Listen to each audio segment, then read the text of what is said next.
Hello everybody, this is Digraj Singh Rajput. Welcome to Magnet brains.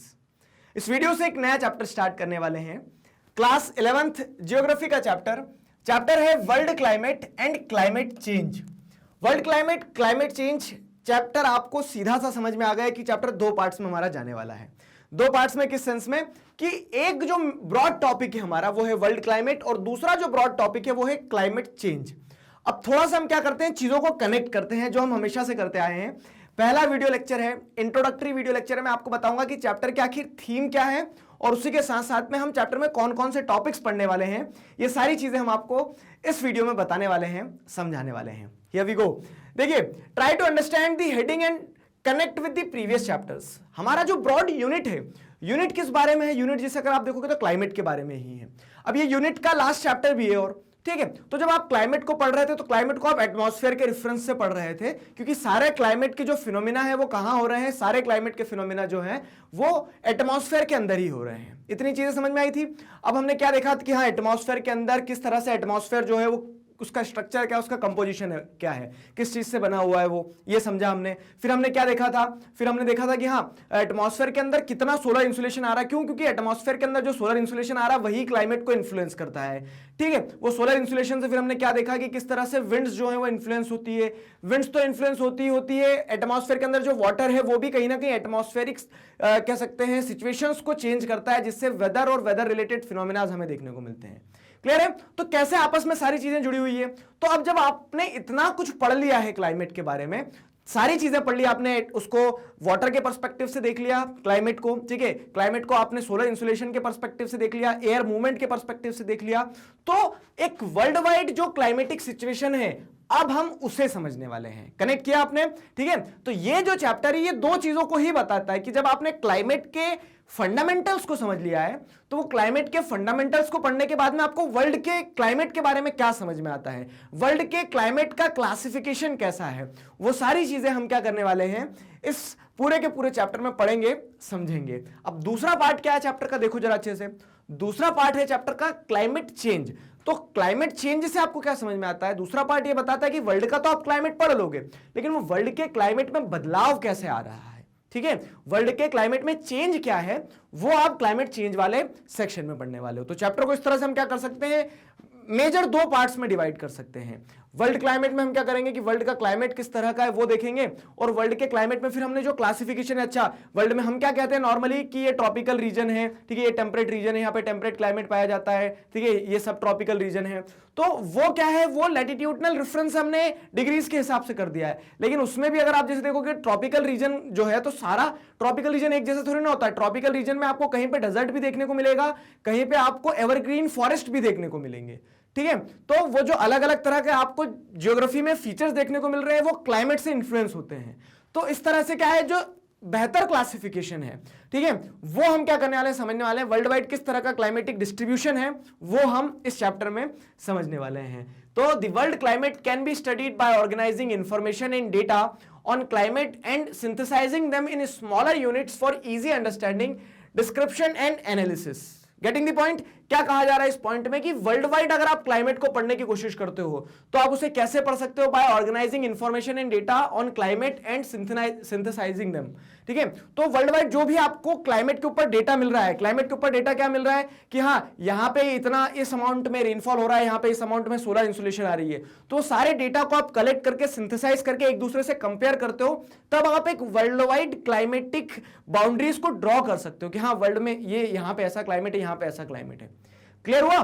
तो उस तरह से क्या है कि अलग अलग डेटा को आप कलेक्ट करना, उनको सिंथेसाइज करना, कंपेयर करना, और उस हिसाब से क्या कर देते हैं आप उसको इजी अंडरस्टैंडिंग के लिए अलग अलग, जैसे एक तरह का क्लाइमेटिक सिचुएशन यहां देखने को मिला कि यहां पे हॉट ह्यूमिड क्लाइमेटिक सिचुएशन है तो ये यहां का क्लाइमेट हो गया। ठीक है, तो ऐसे किस किस तरह से आप वर्ल्ड में डिफरेंशिएट कर सकते हो कि ये क्लाइमेटिक कंडीशन यहां की, ये क्लाइमेटिक कंडीशन यहां की है। तो आप वर्ल्ड क्लाइमेट को क्या कर पाते हो, on the basis of observation आप डेटा कलेक्ट करने के बाद में एक वर्ल्ड क्लाइमेटिक सिचुएशन को ड्रॉ आउट कर सकते हैं। फाइन, तो 3 broad approaches have been adopted for classifying climate। अब आपको ये तो समझ में आ गया इतनी कहानी जैसा भी जो हमने समझाई कि वर्ल्ड है, वर्ल्ड में अलग अलग जगह अलग अलग क्लाइमेट है। अब अलग अलग जगह जो क्लाइमेट है तो on the basis of collecting the data, synthesising them, ठीक है, उस बेसिस पे आपने वर्ल्ड के अलग अलग क्लाइमेटिक कंडीशन, क्लाइमेटिक एरियाज को, क्लाइमेटिक रीजन्स को क्या कर लिया, आइडेंटिफाई कर लिया। अब आप ये कैसे पता लगाते हो कि ये क्लाइमेट ऐसा है, ये क्लाइमेट ऐसा है, ठीक है। तो यहां पे जो अप्रोचेस की बात की गई है, ठीक है, किसी भी क्लाइमेट को आइडेंटिफाई करके क्लासिफाई करने की जो अप्रोच होती है, तो वो ब्रॉडली 3 अप्रोचेस हैं। उन 3 अप्रोचेस में से भी एक अप्रोच जो है ये एम्पेरिकल अप्रोच, ये क्या है, ये बादशाह है। बादशाह कैसे है कि एम्पेरिकल अप्रोच जो है मोस्टली एक्सेप्टेड और वाइडली यूज्ड अप्रोच हो जाती है। अब तीनों अप्रोच है क्या, देखो, एक एम्पेरिकल अप्रोच है, दूसरी जेनेटिक अप्रोच है, तीसरी अप्लाइड अप्रोच है। अब तीनों अप्रोच को हम यहां पे समझते हैं। एम्पेरिकल अप्रोच क्या कहती है? एम्पेरिकल अप्रोच मतलब क्या है? Empirical classification is based on observed data, particularly on temperature and precipitation. underline the word temperature and precipitation.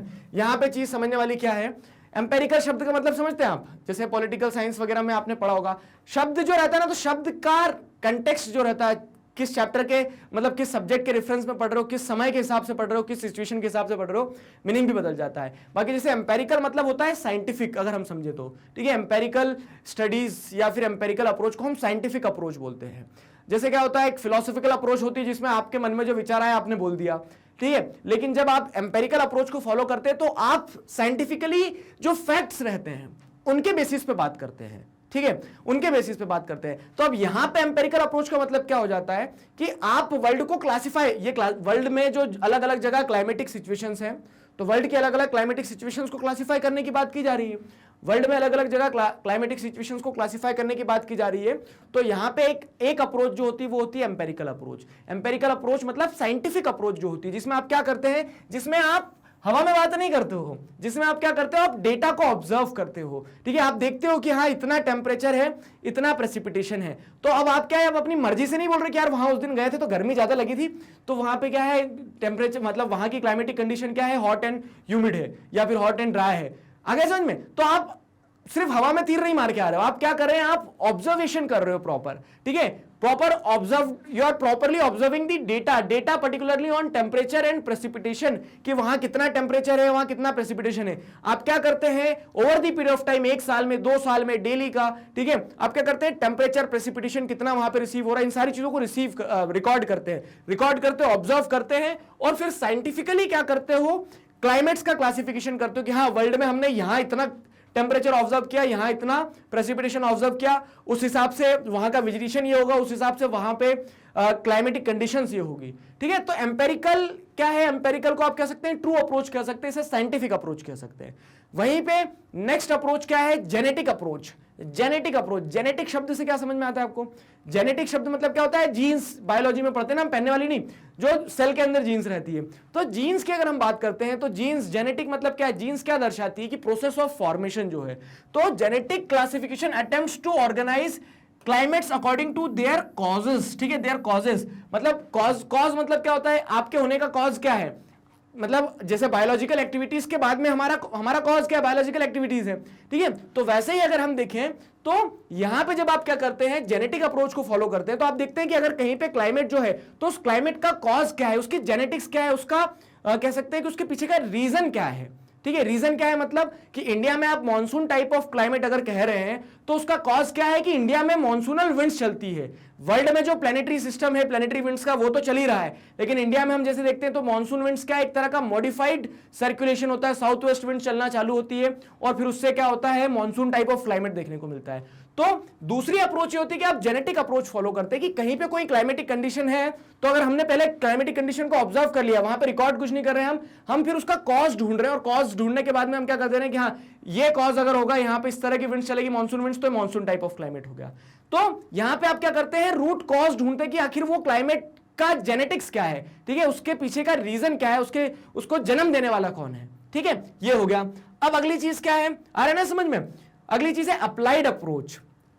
Applied approach of classification क्या है कि वैसा कोई क्लासिफिकेशन था नहीं, आपने आपकी नीड्स के हिसाब से क्या कर दिया, क्लाइमेटिक कंडीशंस को अप्लाई कर दिया, ठीक है। तो applied classification is for specific purpose. Specific purpose जैसे क्या है, क्या जैसे अगर आप देखोगे कि ये हमने आपको क्या बताया, टाइप्स ऑफ वेजिटेशन का डिस्ट्रीब्यूशन, ठीक है। तो वेजिटेशन का डिस्ट्रीब्यूशन जो है, तो उस हिसाब से आपने क्या कर दिया कि आपके पास पर्पस क्या था, स्पेसिफिक पर्पस, क्या आपको वेजिटेशन का डिस्ट्रीब्यूशन देखना था, तो आपने उस हिसाब से क्लाइमेटिक कंडीशंस को, क्लाइमेटिक क्लासिफिकेशंस को क्या कर दिया है, अप्लाई कर दिया है वहां पे, ठीक है। तो अप्लाइड अप्रोच में जब आपके पास में कोई एक ऑब्जेक्टिव होता है कि हाँ हमें इस चीज का पता लगाना है, और इस चीज के पता लगाने के लिए आप फिर जब क्लासिफिकेशन करते हैं, ठीक है, जब आपके पास एक रीजन रहता है, आपके पास में क्या रहता है, एक पर्पस रहता है कि हाँ इस पर्पस के कारण हमें देखना है कि वर्ल्ड में कैसे कैसे क्लाइमेटिक कंडीशन हो सकती है। जैसे बताया कि इस तरह का पेड़ कहां कहां ग्रो करेगा, तो उसको आपने फिर क्या कर दिया, क्लाइमेटिक कंडीशन के रेफरेंस से देख लिया, ठीक है। तो वो अप्लाइड अप्रोच हो जाती है। Applied classification is for specific purpose, किसी एक पर्पस के, मतलब आप पर्पस ड्रिवन होते हैं और तब क्या करते हैं, क्लाइमेट्स को क्लासिफाई करना स्टार्ट करते हैं, तो वो क्या हो जाएगी, अप्लाइड अप्रोच हो जाएगी। आया समझ में? बेसिक इंट्रोडक्टरी वीडियो लेक्चर था, मैंने आपको बताया चैप्टर की थीम क्या है, हमें क्या लेके जाना है इस वीडियो लेक्चर के बाद में। हमें इस वीडियो लेक्चर के बाद में ये लेके जाना है कि वर्ल्ड वाइड जो है क्लाइमेट जो है, ठीक है, वो क्या है, अनइवन तरीके से डिस्ट्रीब्यूटेड है, और वो वर्ल्ड में अगर आप क्लाइमेट को जब पढ़ते हैं तो उसके अलग अलग अप्रोचेस होती है। अलग अलग अप्रोचेस में से जो प्रोमिनेंट अप्रोच है जिसे हम पूरे चैप्टर में पढ़ने वाले हैं वो है एम्पेरिकल अप्रोच।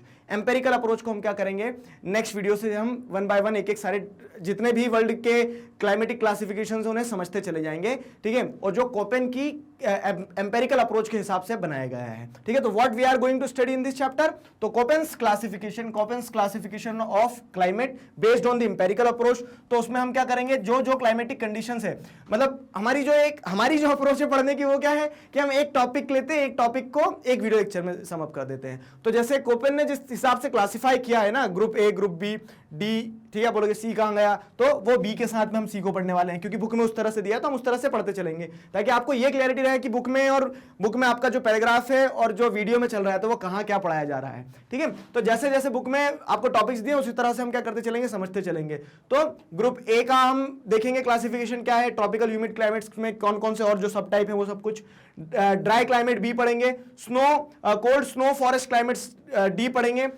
अगली चीज पोलर क्लाइमेट्स ई और हाईलैंड क्लाइमेट्स एच। तो इन सबको हम क्या करने वाले हैं, सिस्टमेटिकली ये वाला जो पूरा पार्ट है वर्ल्ड क्लाइमेट का वो इन सारे वीडियो लेक्चर्स के थ्रू कंप्लीट करेंगे।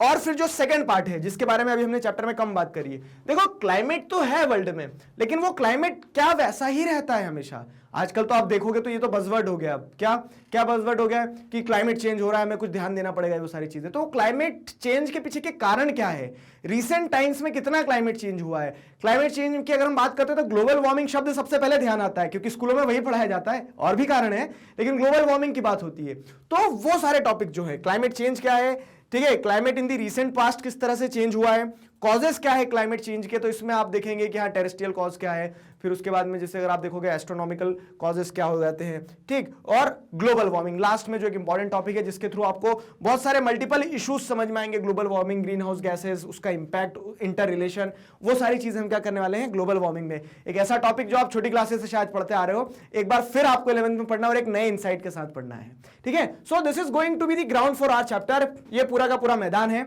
इन सारे टॉपिक्स को हम डिस्कस करेंगे। पहला इंट्रोडक्टरी वीडियो लेक्चर था, I hope you enjoyed it, आपको सारी चीजें समझ में आ गई, एक थीम क्लियर हो गई है। नेक्स्ट वीडियो में हम कोपेन के क्लासिफिकेशन के साथ मिलते हैं, तो जो मोटा माटी क्लासिफिकेशन किस हिसाब से किया उनने वो मैं आपको बता दूंगा, और फिर उसके बाद में एक एक कह सकते हैं कि क्लाइमेटिक टाइप को हम वन बाय वन लेते चलेंगे। क्लियर हुआ? तो इंपॉर्टेंट चीज, मैग्नेट ब्रेन्स पर इसी तरह से किंडरगार्टन से क्लास 12 तक सभी सब्जेक्ट्स, चैप्टर्स, टॉपिक, सब टॉपिक, सब कुछ सिस्टमैटिक वे में वीडियो लेक्चर्स के फॉर्मेट में अवेलेबल हैं, जिन्हें आप बहुत आसानी से पढ़ सकते हैं, समझ सकते हैं, घर बैठे अपना सिलेबस कंप्लीट कर सकते हैं। अपने जूनियर्स और सीनियर्स को जरूर बताइए मैग्नेट ब्रेन्स के बारे में। मिलते हैं नेक्स्ट वीडियो में, till then stay connected, keep learning. Thank you very much.